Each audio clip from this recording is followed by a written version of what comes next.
আসসালামু আলাইকুম। কেমন আছেন বন্ধুরা? আলহামদুলিল্লাহ আমি ভালো আছি। আজ দেশি মুরগি রান্না করব। এই যে দেখতে পাচ্ছেন বাড়ির মুরগি। আমার খুব দেশি মুরগি খেতে ইচ্ছে করেছে, তাই চলে গেলাম মশলা বাটতে। টাটকা মশলা দিয়ে আজকে রান্না করব দেশি মুরগি। ভালো মতো বেছে ধুয়ে কেটে সুন্দর করে ঝাঁটিতে রেখে দিয়েছি। এই যে পেটে ডিম ছিল। এই মুরগি খেতে অনেক মজা।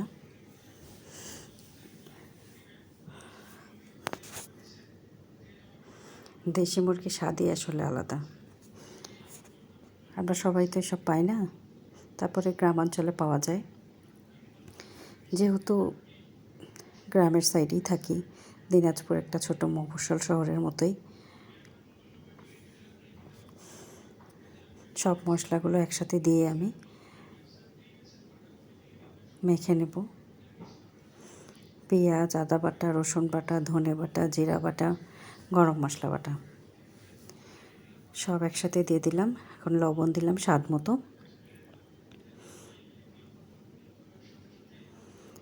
গুঁড়া মরিচ প্রায় 2 টেবিল চামচের মতো। একটু ঝাল ঝাল করেই রান্না করব।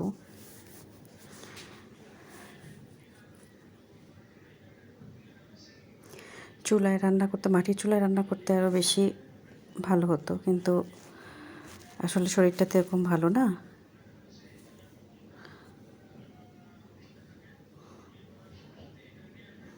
তাই আমি গ্যাসেই রান্না করছি। সব মশলাগুলো মেখে নিলাম। এখন আমি মুরগিগুলো সব দিয়ে দেবো মাংসটা।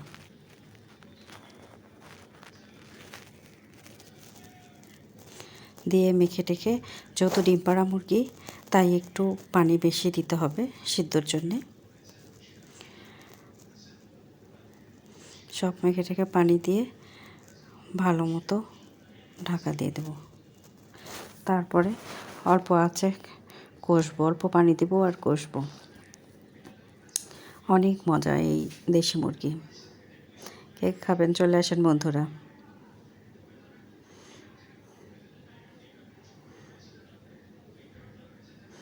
যে পানি দিয়ে দিচ্ছে, এখন ঢাকনা দিয়ে ঢেকে দেব। কিছুক্ষণ সিদ্ধ হওয়ার পরে ঢাকনা খুলে আমি কষবো।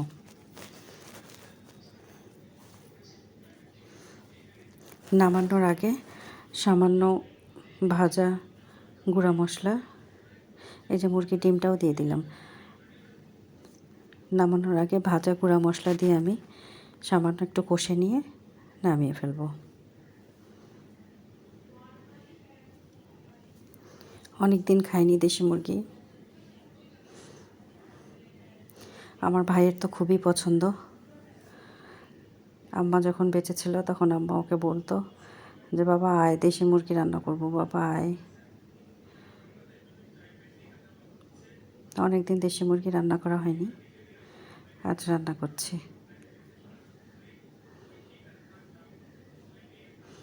এখনও বলতে ইচ্ছা করছে, আরিফ আয় একটু দেশি মুরগি খেয়ে যা।